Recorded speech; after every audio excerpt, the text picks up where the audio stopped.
welcome to the last talk of the day in the Mythbusters track. And I guess it's the last talk for most people through here, unless they go to the keynote later. So hopefully everyone's not bored of talks so far.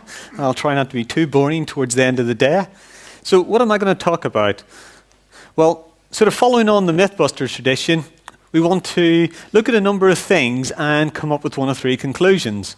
Either the myth is confirmed, we agree with that it is possible. The myth is plausible, it could be possible given certain constraints, or the myth is busted in that it is a total myth and we shouldn't really be taking it too seriously. Now, we've been doing this for a number of things during the day, but since I'm a bit of a petrol head, and this is where mechanical sympathy came from, because Jackie Stewart, the racing driver, actually came up with the term. It's not my term, I blatantly stole it and reused it in this context. And Jackie Stewart's term was that you get the best out of a racing car when you have a good understanding of how that car works. You don't need to know how to rebuild an engine or rebuild a gearbox, but you need to know how it works to get the best out of it. And so he talked about the driver working in harmony with the machine to get the best out of it. I believe that is very similar in computer science and us getting the best out of the hardware we have that we're using for computing. Now, this is a Formula One steering wheel. It looks terrifying compared to a normal steering wheel you'll find in your car. But actually, it's really not that terrifying if you just get over the initial, so many knobs and dials, because it effectively steers, and you've also got gear changes here on the side. But all the rest of these knobs are just small tweaks to what you can do. Like, you can adjust the amount of revs you're using. So that's the rev limiter setting. And what that will do is that'll let you go faster, but you'll probably burn out your engine and have it less reliable, and you're going to use more fuel. So you're just making trade-offs in how you're doing different things. The same with brake balance. You can have the brakes go forward or back, and it's just in a racing car you get more of these knobs to play with. We have them in computing. If you work on something like the Linux operating system, you get used to syscontrol, you'll be changing knobs and stuff like this. Generally, they're set fairly good, but we may go off and change some of them. But all I'm trying to say is some of this stuff is not as scary as you think. And the myth I want to try bust today is, can normal developers understand the hardware we're working on? I've never given this talk before, so it's going to be interesting. People may think at the end of it, yes, we can understand this, it's not that scary. Or you might go, holy crap, we don't want to ever touch this again. Hopefully not the latter. So, are we these bears of little brain that cannot understand what's going on in here? Actually, it's an unfair representation of Homer, because if anybody's a big Simpsons fan, you'll actually realize he is really intelligent and he has a big brain. He's got a pencil shoved up it, and this causes his problems. He had the pencil taken out in one episode, and he was really smart for a while, but he didn't like it. Or we like this little guy, Cartman. Cartman's kind of interesting because he's really intelligent, but he's lazy.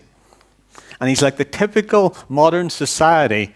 He's lazy, doesn't want to put the effort in, and wants everything yesterday. Unfortunately, you could almost draw that conclusion about computer science and our use of hardware at the moment. We don't put the discipline and the professionalism in to understand enough about our platforms as you would in another discipline. So let's look at that as a question as we go through. Are we just being lazy, or is this just too hard to understand? So, first myth. Let's start off with, who thinks CPUs are not getting faster? Hands up if you think they're not getting faster. Well, it's only a few. It's kind of interesting because the vast majority of the industry keeps saying that. So let's look into it in a little bit more detail. Herb Sutter famously wrote the Free Lunch is Over essay that a lot of this gets talked about. And he's actually got some very, very good points in this, and it mostly comes down to thermals inside CPUs. As we run them faster and faster, they need to get hotter and hotter. And heat dissipation on the scale that we're dealing with is incredibly difficult to solve. So we can't have CPUs getting hotter. That's fundamentally the issue. Not that they can't get faster, they can't get hotter. And clock speed is the main thing that makes it go hotter because of the voltages we drive for that. But I'm going to show you that clock speed isn't everything. So here's a simple test. Let's word split the text of Alice in Wonderland. How long does that take on a few CPUs over the last few years? So let's go back to Core 2 Geo, and we're at 2.4 gigahertz, and we can actually word split that entire book 1,400 times a second. That's pretty decent, really. But look what's happened as we've gone forward in CPUs. Clock speed, my pointer's giving up, clock speed is going down even, because we're worried about those thermals quite a lot. But look at operations per second. It's going up. And that's just over the last few years. And I've tested some later processors. That trend is continuing. But I'm not going to stop there because that's not the whole story, which is kind of interesting. So let's look inside a CPU and understand why some of that is getting faster. Well, this is the Sandy Bridge microarchitecture. This is typically what most laptops are you're buying today, unless you're getting one of the very latest, in which you'll be getting is Ivy Bridge. Ivy Bridge is the same microarchitecture as this, but a die shrink to make it a little bit smaller. So this is the current state-of-the-art for Intel x86 processors. Now, inside a processor at university, we're all taught we have one CPU and one arithmetical logic unit. Hang on, we'll have 3 of them here. This is one processor, one core. You've actually got parallelism happening inside CPUs. So instead of going faster, we go parallel, and we're going parallel inside. But we've got actually 6 ports along here, because we've also got a lot to do with, on the right-hand side here, loading and storing data. And you'll notice that the little red boxes that are outlined, those are actually new that came with Sandy Bridge over the previous architecture, which was Nehalem. And to make these things go really, really fast, we've got to feed them, because we can have multiple instructions per cycle going on. It is completely possible to have 3 math operations going on at the same time as 2 load and store addresses being generated and storing off a piece of data. So that is impossible to get right up to 6 operations per cycle actually going on. So the clock speed does not equate to operations actually being executed, because these things are happening in parallel. If you look at Haswell, which is the next generation on from this, we're going to 8 ports wide, and we're going to have more data paths for getting data in and out of these, and you're going to see quite shortly why, because feeding these is actually the problem. Now, I'm making a statement. I'll go in to back it up in a second. But just a couple of things to note in here, especially around performance.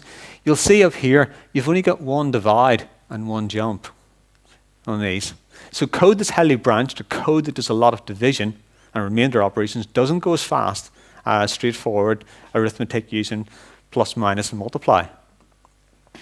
So let's dig down into what's actually going on. So back here, all of these different things inside a CPU have got counters. CPUs are great at telling you what's actually going on. They've got counters for everything, so we can profile this and tell what's going on. One of the tools that lets us at those counters is perstat on Linux. So here I'm going to run really simple perstat. There's loads of bells and whistles you can pass into this. So if you type perf list, it'll give you pages and pages. Make sure you pipe it to more, because you're going to need it, of everything you can profile. And it's everything from CPU counters to what the operating system's doing to what the I/O systems are doing. And I can give you lots of what's going on. Now, what's the very basic output on me running the Alice in Wonderland text through this to tell me what's going on? So this is Nehalem's architecture, first of all. A couple of things to note. 2.8 gigahertz is what it's actually at, but it's actually running at 3.2. That's because of turbo boost. So it's running faster. It's allowed to clock up when it's not running all the cores at the same time. Now you'll see that, look how many cycles of the front end and the back end. So what do I mean by front end and back end? Front end is fetching instructions and decoding them ready to be executed. The back end is executing them and retiring those instructions after they're finished. The front end and back end of this processor is idle a significant chunk of the time. So if we made this faster, would our previous example have got any quicker? No. Whether CPUs are getting faster or not is almost irrelevant. They're already faster than we're feeding them. And I'll get on to the next myth, why we're not feeding them fast enough. But let's skip forward another architecture generation up the Sandy Bridge. So running the exact same test through Sandy Bridge. Look, our cycles idle has dropped. We've dropped down from 30 and 38 to 26 and 21. And on Turbo Boost, so this is a 2.4, it can Turbo Boost higher because you get Turbo 2 in Sandy Bridge. So this is a like-for-like comparison on exactly the same piece of work. Notice the time, 5.9 seconds, 9.8, to complete the work, 4 points. So that's actually 25% more going across the generations. Why? Is because of wasted cycles. The actual instructions per cycle is not as good on the previous generation, and you can keep going back. So all of those figures that we've seen, the reason why it's got faster by generation is not to do with clock speed, it's to do with how we're feeding those execution units inside there. And so that's a kind of interesting observation. So are CPUs getting any faster? I'd say it's plausible, but not what most people think. It's getting faster because we're feeding them faster, not because the CPUs themselves are significantly faster. For a long time, we've been having CPUs that have just been stalled idle, waiting to be fed, and we're not getting data to them quick enough. This one's interesting. Memory provides random access. Hands up, who thinks memory gives us random access? Yeah, got, 10, 20% of the room there said yes. Most people don't think so. The name suggests it's random access. We all believe we get random access. Well, what's kind of interesting is this is a cost equation at the end of the day. To get to main memory is fairly expensive. So we want to feed those CPUs really fast, like we've been talking about, but how do we feed them really fast? Well, we need the data to be close to them by something that's very, very quick. And this is the classic memory hierarchy, where at the very top, we've got the CPU registers and buffers inside those cores. Those are incredibly quick. Like the latest generations now, even a register-to-register move doesn't cost anything because its instructions are getting decoded. It's actually just remapping the register file. It doesn't even move anymore. So it's free when you're inside the core effectively. And you've got buffers in and out, which I'll touch on in a second. Then we've got layers of caches. And caches get bigger and slower, bigger and slower. So every time you need to deal with more data, the complications in addressing a larger size means it gets slower. So what this effectively gives you, if you design really well, is you've got the cost for the largest and the type of memory, being permanent storage, but with the speed of access of the fastest if you're feeding it all through correctly.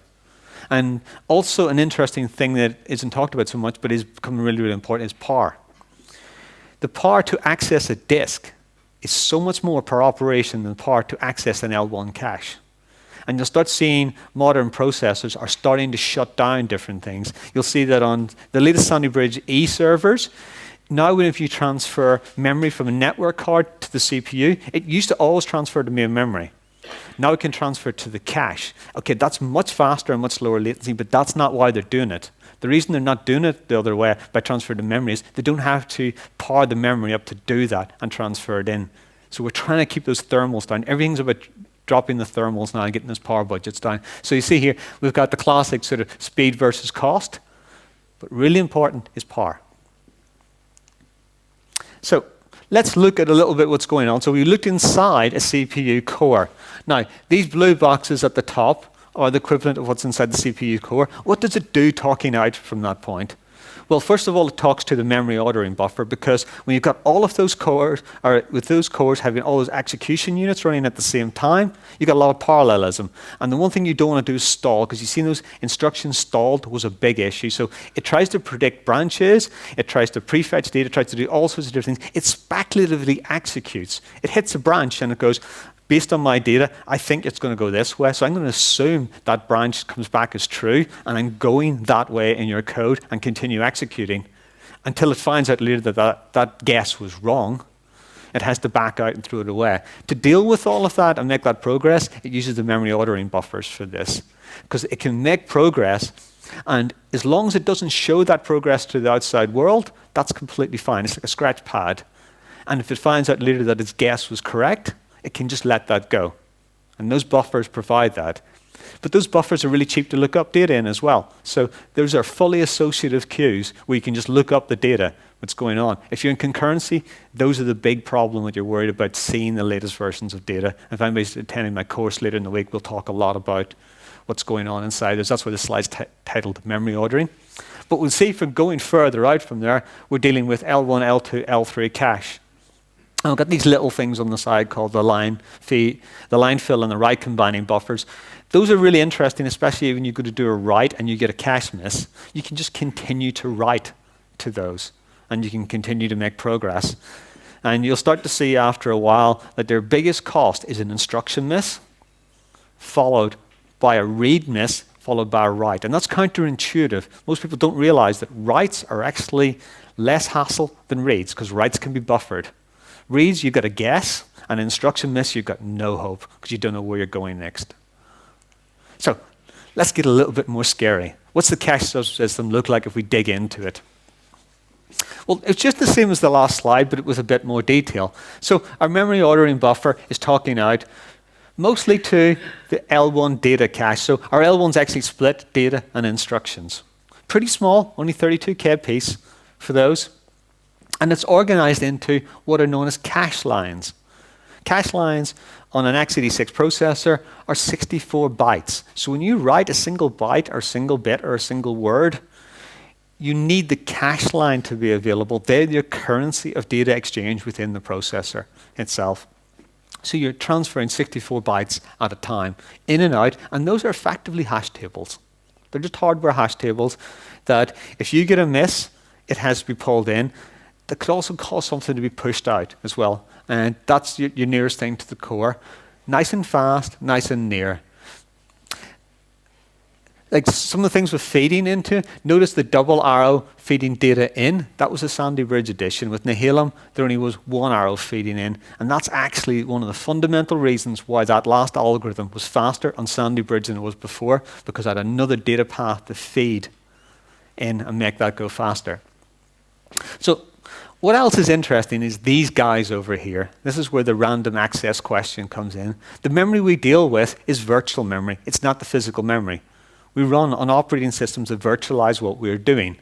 So the physical address needs to be worked out based upon the virtual address that we're doing. That's usually looked up in the page table. That would be an incredibly expensive operation to look up through a tree of structures for every given address. So we use these things called the TLB, the translation look-aside buffers. And they're a little hardware cache of content addressable memory that looks up one to the other very, very fast. If you get a miss on one of those, you've got to go to the page table.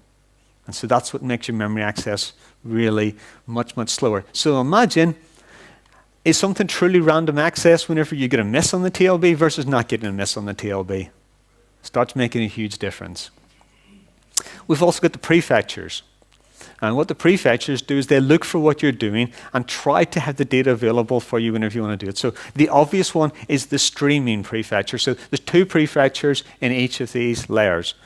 The streaming prefetcher that's here and it's also here, it just looks for a pattern where you're streaming through memory. So imagine you're just walking through an array, reading byte after byte after byte. It sees you're doing that and is prefetching that data, hiding the latency before you get there. It's really simple, really, really fast. There's also the instruction pointer prefetcher, which is more clever, and it actually looks at how you're walking through code and your branches, and if you're walking through memory in a predictable fashion, it can prefetch as well. So it's not purely on streaming. It can be forward, backwards, it can have all sorts of gaps in it, as long as it's predictable.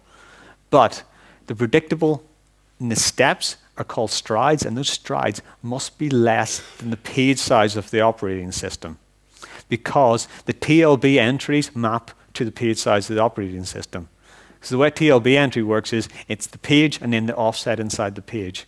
So it won't span across pages, and pages are typically 4K, they have been, but we're realizing with big memory systems they need to get bigger. So if you're on one of the latest versions of Linux, you actually find you're using transparent huge pages, so it's actually gone to 2 megabyte pages, and it's not using it. If you're in the low latency space, this is a nice kind of interesting gotcha, because as it has to do garbage collection and compaction of those, you can sometimes get huge pauses that you're not aware of. as it makes the space up to give you 2 megabyte pages at a time. But so it's doing that. And you're getting similar things further out. So these things are prefetching for you and getting it out. Now, as I get out further to the L3, L3 now has got a ring bus on it. And actually, everything outside of the single core, which is the L1 and L2 caches, have got a ring bus. This ring bus is incredibly fast, and it talks to chunks of memory in the L3. These are normally organized into 2 megabyte chunks. This has got advantages in that you can actually power off different chunks at times as well. So again, go into that power budget. And there's also a link from here to, which is known as the system agent, which contains the memory controller, so as we actually talk out to me in memory, but also the QPI controller, where we talk to other sockets containing other CPUs. And so you can imagine the difference between I'm accessing a piece of memory that's in a cell here versus I'm out across a memory channel or a QPI bus to somewhere over there to another machine or another socket that's dealing with it at the same time. So this is not going to give you uniform access to your memory. Now, we've gone out. What's actually in memory itself? Again, it gets even more interesting. So the memory controller, first up, has a write buffer in it, so it can actually take a write request, acknowledge it back before it even writes it, and then can queue those things out. But then it writes across multiple channels down to multiple banks of DIMMs that are in your thing. And so within a DIMM, they've all got banks. There's usually between 0 and 8 within the bank. And you can pair those up together, and so you'll hear rank. And rank is just multiple DIMMs working together with the banks aligned so they all become the same unit. Now within this, we have arrays of memory. And they're typically 4K by 1K by 16 bits. So you get 2 bytes in each cell. Now, to read or write one of those cells, you can't deal with it directly. What you've actually got to do is take that very, very tiny charge that's in that cell and connect it to a sense amplifier. The sense amplifier is effectively what's known as the row buffer. And it amplifies the charge that it sees, positive or negative, up to a charge that's very easy to read by the rest of the circuitry. So what you end up doing is you read a row at a time into the sense amplifier and array, which is the row buffer. Then you access the column within that. So you start to see a pattern here that if you're just walking through memory, touching 1 byte in each row, that's going to be nowhere near as fast as walking through memory the other way. So think of it sort of horizontally and vertically, where you reach a row and you go sequentially through a row. Big difference because it's already in the sense amplifier at that stage. It's in your row buffer to be read or written. And all of these channels can work in parallel. So the reason we've got the channels in parallel and multiple banks is the cost of this gets hidden because it does things in parallel by pipelining. So as one read request is going out, it sends the next one straight away. It doesn't wait for it. It goes to a different bank if it can. And so whilst one's returning the other one, so you just keep the bus flooded and keep it full at all times. Now, what's this all mean when we actually take it together and really measure it? Now, the first quote I find is really, really interesting. Richard Seitz, who was the architect of the DEC Alpha processor, the Raptor, which at its time was acknowledged to be the fastest processor around. It was actually probably the first dual-purpose processor because it runs hot, you could compute and cook on it at the same time.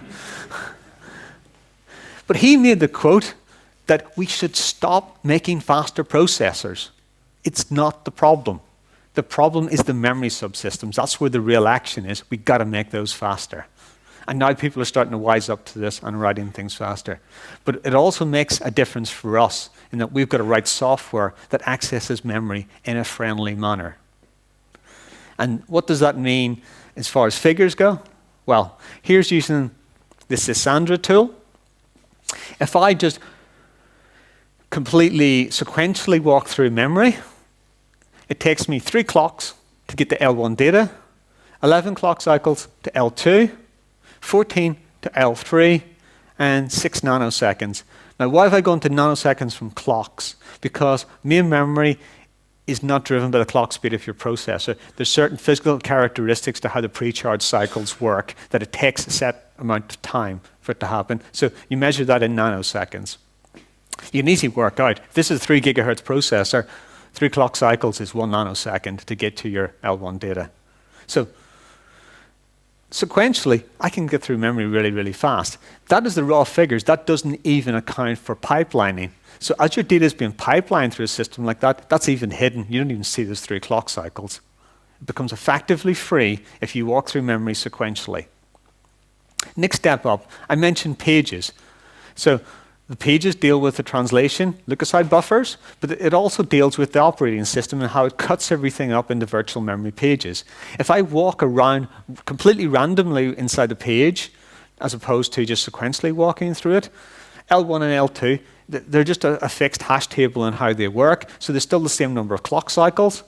L3 goes up, and the reason that goes up is because we're connected to a whole bunch of different points on the bus, and actually each step on the bus is an extra cycle, so you're kind of randomly going around them. Plus, the TLB misses start matching because there's no TLB cache on the L3, so you start getting those, and the prefetchers stop working for you so well. So we get more latency now on L3 and start getting significantly more latency on memory when we miss at that stage in the same page. So things like the sense amplifiers and all are lit up, and things are all great for us at a certain level. Let's go completely random, walking around our heap. Well, again, L1, L2, same story as usual. We're starting to get serious now in L3. And look what's happening. And this is the fastest CPU available around at the moment for a memory subsystem. That's mainstream. You just go back a couple of generations, even just go back to Westmere, and you just add another 20 to 30 nanoseconds on that. Go back to the Core 2 architectures, and it's 150 nanoseconds for a lot of the memory to get accessed at that rate. So it gets a lot slower. So how we access memory really, really matters. Now, what's that mean when I sort of say like, the order is a branch miss or instruction miss is your worst case, next thing is a read miss is the next thing, and then a write. Well, writing highly branched code, guess what's going to happen? It's going to miss more often because there's just too much data to keep track of.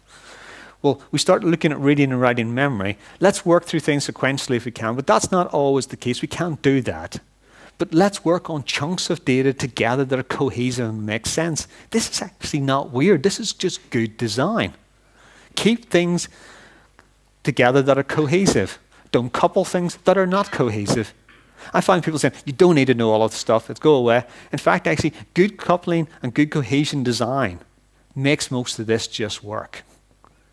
And I find a lot of people write code that actually, when you profile it, runs incredibly fast and really nice just because they employ good principles in design. And if your code is completely random and runs all over the heap, well, it's going to be slow. So the data tells me memory being random access, I think it's kind of busted. And besides the fact I hate the name random because it's not correct, it's arbitrary. Our industry's terrible at naming things. Okay, hard drives, do they provide random access? Everyone says they do. Tape, sequential, hard drives are random. Show of hands, who thinks hard drives are random access?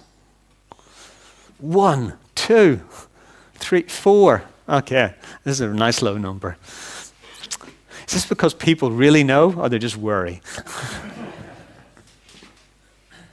Okay, hard drives, spitting rust. We kind of know them quite well. It's a little disk, spins around, an arm that reads it, reads sectors and stuff on this. That's going on.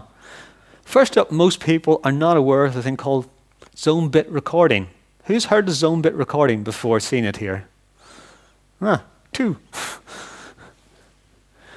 There's a big difference between writing to the outer tracks and the inner tracks of a disk. And it's to do with the density. And so what the disks do to get more data on them is you actually put more sectors in the outer ones than you do in the inner ones. It doesn't need angular velocity is exactly the same, but you get greater density. So what does this mean? Well, if you think about it, for one revolution, you're going to see so many more sectors pass underneath. So you're going to get greater throughput. This is a graph of a Western Digital Raptor 10K disk, reading the outer sectors to the inner sectors. This is one of the fastest 10K disks on the market. I can get 220 megabytes a second in the outer tracks And I get to the inner tracks and I'm down to nearly 140. That's a big drop off. So that's just throughput changing. And this is one of the better disks that are out there for doing that.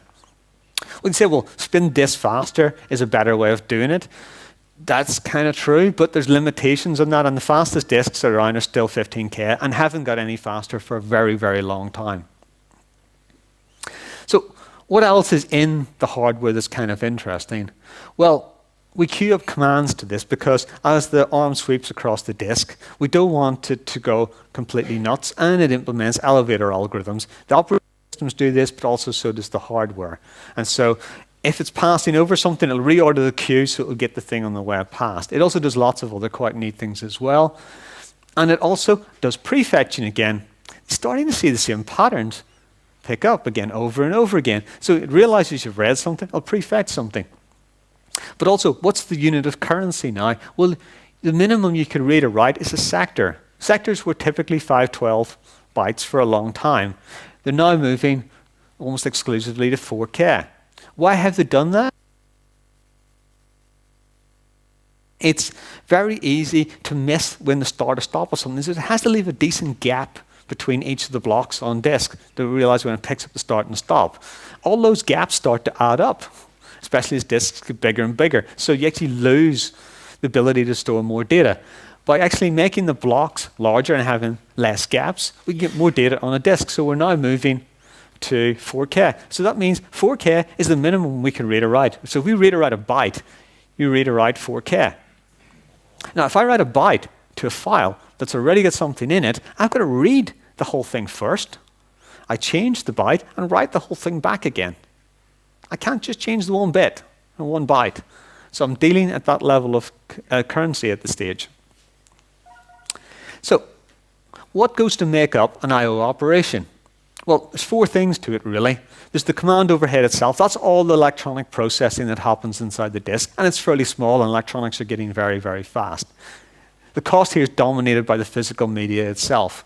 So the two major components of that are the seek time. That has the seek backwards and forwards. And we've got the rotational latency.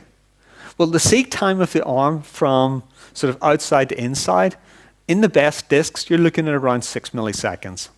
So to do a full sweep right across. So on average, you're probably going to look at 3 milliseconds is the cost of the sweep, because you're going to sweep halfway on average. Laptop drives, much slower. They don't work quite as well. So you're looking at sort of anywhere up to 15 milliseconds. This is kind of state of the art. There's much slower disks out there. Rotational latency, something spinning at 10,000 times a minute, it actually takes 6 milliseconds to do a full rotation. So it's going to take you 3 milliseconds to get around. So what's this all add up to? Well, let's take the final bit, which is data transfer. Well, if I'm going to write data in or out, you'll find that in physical disks, the media transfer dominates the cost in getting it out because the interfaces got so fast. So if you're in SAS or SATA 3, you're looking at sort of 600 megaseconds through interfaces, no problem now. But the physical media can only deal with 1 to 200 megabytes a second, typically on or off that media.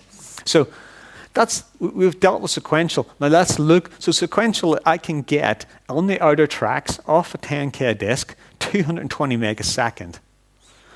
Let's go to randomly access a 4K block. So I'm not even going to try for one back, so I'm going to just do a full 4K blocks, reads or writes.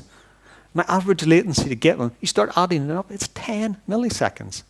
That's only 100 I/O operations per second you can get through to a physical spinning disk. What's your throughput when you're at that sort of random rate? That's less than a megabit a second. That's not very impressive. You'll actually find that the circuitry, so if you write a test to do this, you'll get a bit more than 1 megasecond. You might get 2, because the circuitry is quite smart. So all that smart circuitry, all it's giving you is a doubling up of the theoretical maximum by trying to be clever. So randomly accessing a disk, I'm starting to doubt. Well, what can we do to improve it? There's some tricks. We've got one arm. How about having 2? That'll half the seed time. Let's make it a lot more expensive. Some disks keep multiple copies. Used to be a SCSI trick for a while. So I've got less rotational latency, but again, everything's got a consequence. Remember back to the racing car? You turn a dial, you get one effect. It's always got a consequence. The consequence is it's going to take you longer to write, and you're going to have less capacity. I mentioned we have got command queues, and those are getting better and smarter, but they're very limited in what they can do. The one thing that we can actually do quite well is put a cache in front of it, which is kind of reasonable for the reading. It actually really wins out for writing, because it's back to the reading, you don't know what you're going to get, and it becomes hard to predict it. But for writing, it's perfect, because you can just acknowledge and go straight away. The danger is this is persistent storage, so it must be safe. We used to have battery backed. That's not even an issue anymore because batteries fail over time. Now we've got great big capacitors, and the capacitors now back them, and they're really reliable and safe. Now, even commodity SSDs and stuff you can buy. I have a laptop over there with an Intel SSD, just completely mainstream, and it's got a capacitor that saves all my data. So if you just pull the power out, it's still safe for writes. And so it's acknowledging saying it's safe to disk. Now, through all of this, I haven't said anything about the operating system. The operating system does lots to make this all better. But let's assume you're doing synchronous writes to disk. So you've turned on fsync or fdata sync whenever you're writing through. The operating system can help you. You're going through and you're at the mercy. So if you're writing to a database where you must have your data, the operating system is not helping you. You're dealing with this. And you'll see some databases claim fantastic transaction numbers. They're not committed to disk. They're only inside the operating system's page tables. That is not reliable. So, I think the data is telling me again, this is not random access. Sounds like a disk is really a big tape that's fast. Because actually, you think about it, you can seek backwards and forwards through a tape. A disk is doing exactly the same thing, just a bit faster. It's not true random access. Something's coming to the rescue. We have SSDs. Solid-state drives, not solid-state disks. Do they provide random access? Show of hands, please. Oh, we got more hands for this one. Still not a lot, but. So how does an SSD work? Well, it's arranged in the logical blocks. Some are different than others, but this is sort of what the typical ones work like. You typically have a 2 megabyte block that's in a big array of cells. Again, looks a bit like memory. Now, each of these little cells, you'll see MLC and SLC, which is whether it's multi-level or single level. Single level means you can store a single bit. And the way it works is it's got a voltage or it doesn't have a voltage. That's simple. But the fact that you can have ranges of voltages, so let's say I can have 4 different voltages, so 0, 1, 2, and 3, I can store 2 bits. And this is what an MLC cell becomes. There's new ones coming out now that have got 8 levels, so you can store 3 bits. So we can actually get a bit more density in there. But you'll find there's some interesting side effects to that. So most of the consumer stuff that we use is MLC because it's all about just making it cheap and getting the density there. Now, the way these are organized is we could address every single cell, but that would be really, really expensive. So the circuitry is designed so you access a row at a time. And so you can only read or write a row at any given time. And that's actually called a page in these. And it's typically 4K for what we're dealing with at this stage. There's some are 8K as well, so it just depends on the model. But let's say 4K is your typical, and you'll find it's quite a common one we're working with. So if I read or write a single 4K thing, that's great. And it actually works really, really fast. And it doesn't matter where it is because there's no physical moving parts. So I go through and I just write and I write and I write, and this is great. And I go back and I read and I read and I read. This is all, actually everything's looking completely random. This is great. What happens if I delete something? So I've got a big file now that, and that's it's not a big file. It's even just a simple, it's a 4K file that I extend to be 8K. I can't go back and modify that. What I have to do is I have to mark it as deleted because I can only erase a whole block at a time. Why is that? The way SSDs work is they write every cell to be a 1. And when you put data into it, you turn off the bits that you don't want. And if you try to write ones to everything, it's very easy to turn off a specific bit because you just drain the circuit. To drive current in, to turn a bit on, tends to light up the cells around it. And so you can't accurately write a single bit. So if you want to erase, you have to write ones to the whole thing, which becomes interesting. So I've got an erase a block, but I can read and write single page. Now what's the effect of that is I can end up with bits that are marked as deleted, because you don't want to erase the whole block every time, because these things have a limited number of cycles. Sometimes only 10,000 times you can read and write or erase these cells over and over again, and they'll wear out. You don't want your disk to wear out too quickly. So what they do is they just mark them as deleted. And then they copy the data that they need to another block and the new data that goes along with it. So that's obviously got a cost. Now what happens is after a while, your disk ends up fragmented. And you've got to go through and delete all of those ones that actually were marked as deleted and compact. And you've got garbage collection going on. Well, people say, well, what about trim? Well, all trim does is a hint from the operating system to the disk that is not using something anymore. So it allows it to amortize the cost out, but it doesn't solve the problem. And what the cost ends up meaning is you get this really bad behavior at times.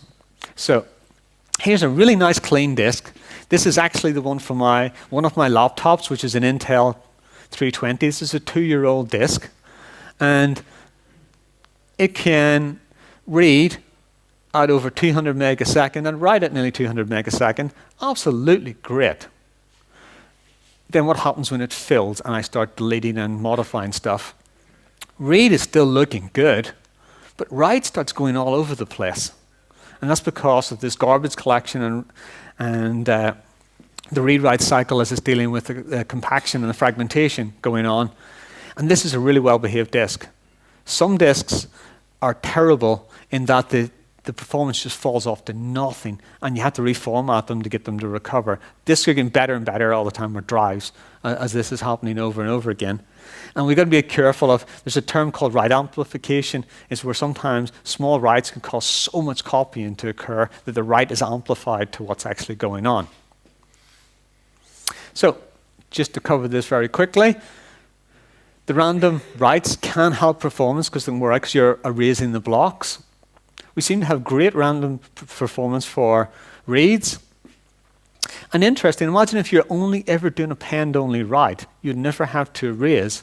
That could be really quite good. So what's the actual performance figures measured off a disk? So let's actually hurt one of these disks with lots of load. So let's hit it at 40,000 times a second. Our average, and so this is with a mixed read-write balance, our average on the read is sort of around 100 to 200 microseconds. You'll see people getting claims of 20 microseconds and 30 microseconds. You don't see it in reality with any sort of reasonable load. These are more realistic figures. You're looking at about 100 to 200 microseconds is what you'll actually see through some of the better disks at the moment. And the max goes up because they get tangled in the GC. But look at the writes. Again, it's looking really quite good, but it starts having problems. And the averages hide a multitude of sins because the Macs start getting pretty bad. So later state-of-the-art disks are still pausing for up to half a second at times. The not-so-good disks pause for multiple seconds as they try to sort out fragmentation on this. So the view, is this random? Is it not random? I think plausible. I think if you just read from disks, you do get perfectly random access. If you just write in an append-only fashion, again, you get phenomenal throughput and good random performance. If you mutate in place, performance ends up starting to hurt and becomes very, very random. So on that note, you've had a whistle-stop tour through some modern hardware. Do people feel they understand a little bit more? Are you more baffled? Is it possible for us to understand this stuff and write better code? Show of hands to who thinks we can actually understand this stuff and write better code. Very good. How many people think there's no hope for us to understand this stuff and we should just ignore it and bury our heads in the sand? It looks like a result. Well, thank you very much. Hopefully I haven't kept you too long. And if you've got any questions, just fire them away. Good.